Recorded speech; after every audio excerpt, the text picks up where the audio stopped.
What is up, guys? My name is Jason, and welcome to the Conspirators Podcast channel, where I talk about everything from the unexplained to the completely insane. Due to the nature of the channel, some content may not be suitable for some audiences, so listener discretion is advised.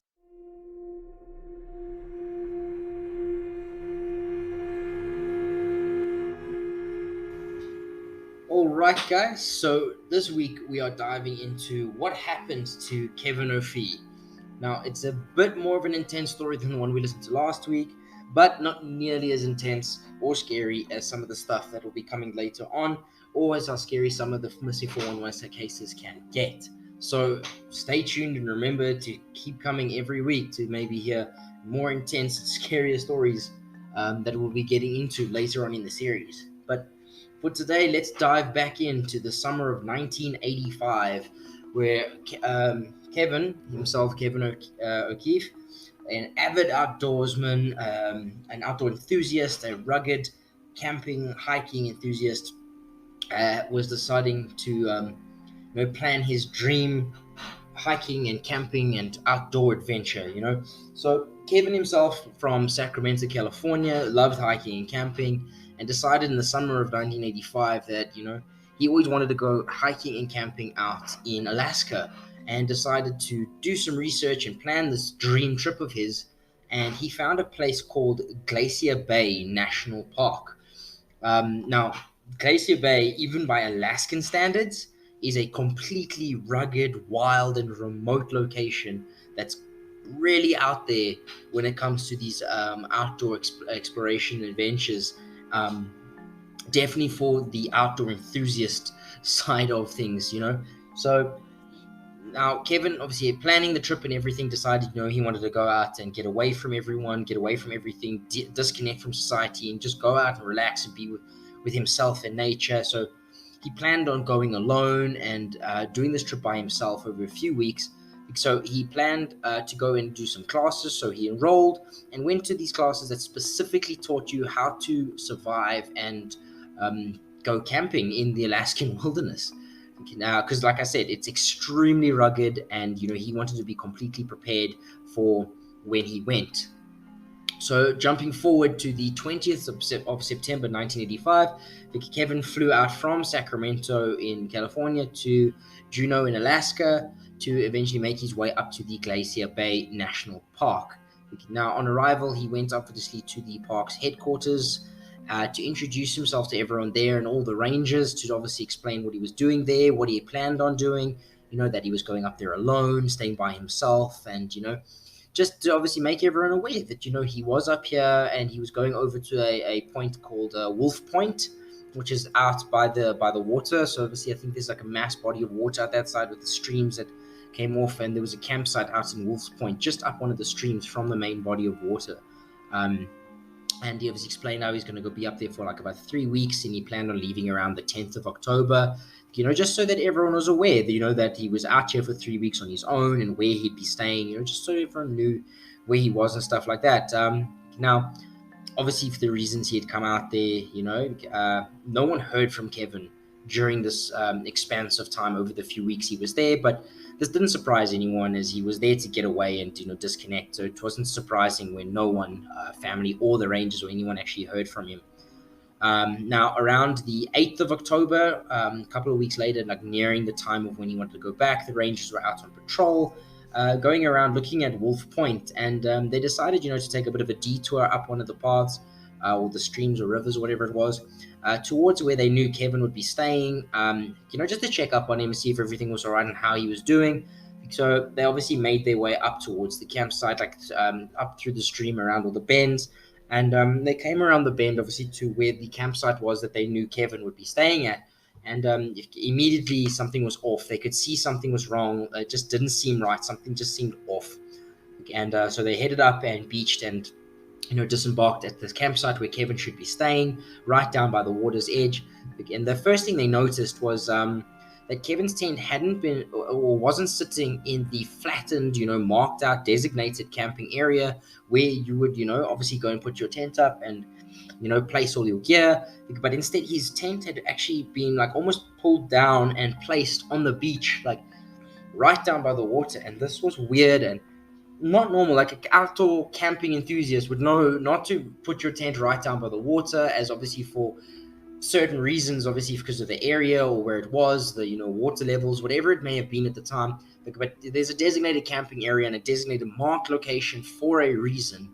Because now it would be weird for someone that's an outdoor enthusiast to go against that and put their tent down on the beach like that. But not even that, but the weird thing was that all Kevin's gear was lying outside of his tent, like scattered around outside of his tent, but not like it had been thrown out and just scattered randomly, like almost like it had been placed. Someone had gone and taken it all and placed it all out and around his tent, like neatly placed and like strategically packed everything out around the tent. The center support structure, like over the top of the tent, had like buckled or bent down, almost like it had been broken. So everything just seemed off about it. So the Rangers obviously went around searching and calling out to Kevin, but he was nowhere to be found. Now, obviously thinking rationally and giving it a logical explanation, the Rangers thought, you know what, it kind of makes sense. The guy's preparing and planning to leave. He's not going to be here for much longer. He's only here for a few days. He's probably going through all his stuff, sorting everything out, making sure he's got everything, and preparing to pack, and getting ready for his departure. And obviously we've just missed him or something. He's probably out for a day hike, out there exploring the wilderness in the last few days before he heads out. So it obviously makes sense that like nothing too out of the ordinary. It could have just been anything, nothing strange. Probably just overthinking it and overstressing. So they decided to conclude that it's probably just he's gone out for a hike and he's left his stuff out while he was busy with it, just to go catch the last bit of light before heading back to camp and preparing to leave in the next few days. So they decided to head out, and they agreed to come back the next day to check on things, to see if he's okay, and just to double check to make sure Kevin was all right. But however, like the next day, there was no change. Everything was left as it is. The tent still buckled and collapsed. All Kevin's stuff lying as it was when they left. No change, no difference. So the strange thing is, Kevin had not been back to that campsite. Kevin did not return as nothing had changed, and this set off alarm bells for the Rangers immediately. Something was wrong, something was not right, and immediately they went back to plan the search. They arranged everything. Small planes were brought in to search the surrounding areas from the sky and see if they could spot maybe Kevin somewhere out in the wilderness. Ground searchers with sniffer dogs were brought in to search the campsite, but no sign of Kevin. Although the strange thing was that everything that you would expect of a outdoor camping trip, everything that you would need was at the campsite. And the reason this is strange is because if Kevin had gone out and left the campsite, why was everything still at the campsite? Why was nothing missing? Everything that you would expect someone to need on a camping trip in the Alaskan wilderness was still at the campsite. They even found his backpack placed up against a tree as if he was ready to grab it and go. Like it was all ready to go out on the hike, but it was just left there at the campsite up against a tree, fully packed with spare clothes, food, water, all your equipment, your necessities that you would need to go out, just lying there, ready and waiting for Kevin to take it out on the hike. All his equipment was still there with nothing missing, and there was still a lot of food left at the campsite, like a lot more than you would expect for someone that's nearing the end of a 3-week trip. Lying out in the open, just scattered around his tent. And the weirdest part of all was there were no animals that had come in and taken this food. Like the food was all just lying there, and for predators or scavenging animals that lived out in this wilderness, it's out in the complete untouched wilderness. No animals had come in, no predators, no scavengers. The food was just lying there untouched. This in itself was a completely strange anomaly that made no sense to anyone. Like the Rangers were completely baffled by this. As food lying out, you would expect animals to come in and take it. This is one of the problems with going out and hiking in the complete wilderness with things like bears and other scavenging animals, and predators, that that you need to store your food correctly, otherwise wild animals will get to it. Yet this was lying out in the open and untouched by anything. And that was extremely weird. So obviously finding nothing at the campsite, Like they decided to expand their search, like their radius of from the campsite to the surrounding areas, and this is when the sniffer dogs picked up Kevin's scent, which led them to find Kevin's boots, his glove liners, and his hat about half a mile away from the initial campsite. Like, like in this little gully that is like out of sight and not visible to searchers. But if it wasn't for the sniffer dogs to sniffing it out and finding it, they wouldn't have actually found it, which is quite weird. How did they get there all of a sudden, like in this little like buried little gully, like, half a mile away from the campsite? Just like stashed there, like makes no sense. It just unexplained. Like just there's no reason for it. And there's the whole missing 411 link there with the whole missing boots. Missing items of clothing and stuff just didn't make any sense. Just vanishing without a trace. Going missing in the late afternoon, like going out. Well, we assume we don't actually know when what time he went missing, but going missing near a body of water, completely strange and unexplained. But then, getting back to the story, at this point, obviously having found his stuff, the early assumption was obviously, oh no, it must have been an animal attack. Kevin must have been attacked by an animal, and that's what happened to him. But rangers, which obviously very experienced in this area, and they're extremely familiar with the park and the area itself, as well as the animal attacks that have occurred in the park over the years. They're very experienced with this kind of thing, and they didn't think the same thing. They said there was no sign of an animal attack. There was no death struggle in or around the campsite, no blood remains or items of clothing or anything like that would suggest that Kevin had been attacked or dragged off. No food was taken at the campsite. Everything was untouched, which shows that, like, if Kevin was attacked by an animal in his campsite, they would have at least tried to get into the food as well. But nothing was touched. There was no sign of struggle or any remain of Kevin in the area. So no sign of any animal being in that area or having taken Kevin from that area. So the Rangers were just surprised, by the lack of evidence of this. But what really surprised the Rangers was how there was no wildlife within the area. Like, there were no animals coming into the campsite or around the campsite. Like the camp and its surrounding area seemed to be void of any like living like wildlife. Like, there were no animals wandering into the camp or around surrounding areas. Like, it just made no sense. Like, where was all the wildlife? Where was all the wild animals? Like, it almost as if all the wildlife and animals in that area were avoiding the campsite and staying away from it and just not going near it, which is really strange, quite freaky if you ask me.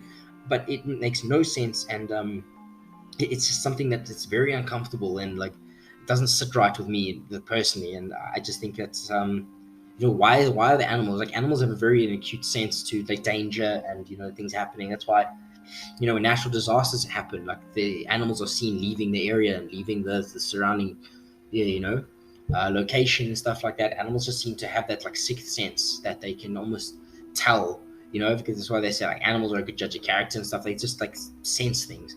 So why were the animals avoiding this area? What had happened in this area? What happened to Kevin? That all wildlife and all sense of life had just like left this area. It's very strange to me. That's what kind of gets to me more than anything. But yeah, moving on. Obviously, with no signs of Kevin and no real leads as to what may have happened, Kevin's investigators, the ones like looking into the case and everything, obviously turned to his family in search of some answers. Obviously asking the family, like, did Kevin perhaps show maybe any signs of wanting to take his life or any signs of suicidality?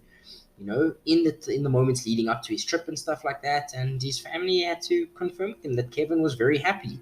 He's very well adjusted, well settled in his life. He really enjoyed his life and was extremely excited about this dream trip he had planned. He'd even gone out and prepared. He'd enrolled in classes, to make sure he was well prepared and ready for the trip and everything like that. And he didn't seem like there was any sign of any reason why Kevin would want to, take his life or not, be part of this trip.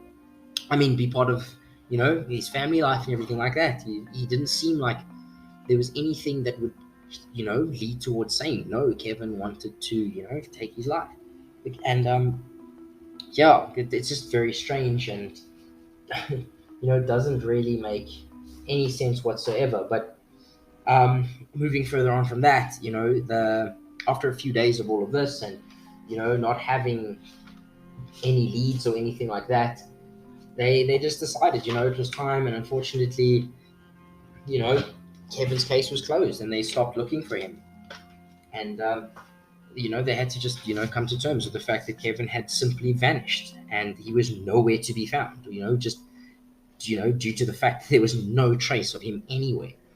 Um, it's just weird that the fact that all of Kevin's things were still at his campsite just show that Kevin didn't leave to go hiking or exploring. Like, whatever happened, Kevin must have been at his campsite, preparing to go out and preparing, as all his stuff had been packed up and was ready to go in his pack, and he was ready to go out. He'd obviously like laid his stuff out around his tent and, prepared to go out and, put everything into his pack, left it up against a tree and getting ready to go. And then something terrible must have happened to him while he was at his campsite, as he did not leave without his stuff. I mean, as an avid outdoorsman, you wouldn't just wander off into the wilderness, in the Alaskan rugged outdoor wilderness, in this remote location without any equipment or anything. It's just, someone like Kevin would have known this, especially being an outdoor enthusiast and having gone to courses to prepare him for this rugged wilderness. As I say, something must have happened to Kevin while he was at his campsite. It's just, the question is what? There's no sign of an animal attack, so it's definitely not animals. Like, there was no indication whatsoever of any animals, one, coming into the area and attacking Kevin, or two, being in the area or surrounding after Kevin's disappearance. When did he go missing? How long has he been missing for? We don't know. So everyone, we have to look at it. What happened to Kevin? What moved his tent down from the designated camping spot where it was supposed to be pitched, and where an avid outdoorsman who was well prepared for this trip had all of a sudden moved his tent from the designated camping zone all the way down onto the beach for some reason, and broken the tent pole, and laid all his stuff out? What took his stuff and neatly spread it and laid it out and packed it out around his tent? Was it Kevin? Was it whatever took him? Was it something else? Will we ever find out? Who knows? What took all Kevin's belongings, and what took Kevin's boots and his glove liners and his hat? What moved him so far away, and why? Why go bury his stuff in like a little gully, like half a mile from the campsite? What was it doing there? And if Kevin had placed it there, why? What was the reason for taking off his boots, his glove liners, and his hat and putting them in this gully? And why so far away? Why? Where was Kevin going? There's no sign either of Kevin actually going in that direction or moving off from there. Now, obviously, the tracks and stuff could have disappeared over time, as obviously we don't know when Kevin went missing. But the most important question we have to ask today: where is Kevin? What happened to Kevin? Now, obviously, if you look at the profile and classify this as a missing 411 case, it definitely is strange and unlogical in what happened.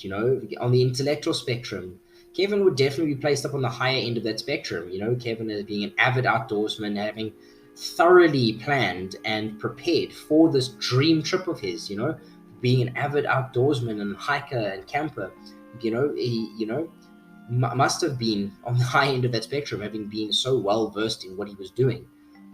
For someone who enjoys hiking on a regular basis and goes out and enjoys camping and hiking, you would assume that Kevin is on the high end of the physical spectrum. Now, there was no indication or proof that he was, but if you're going to be hiking on a regular basis and this is a hobby you take quite seriously, you would assume so.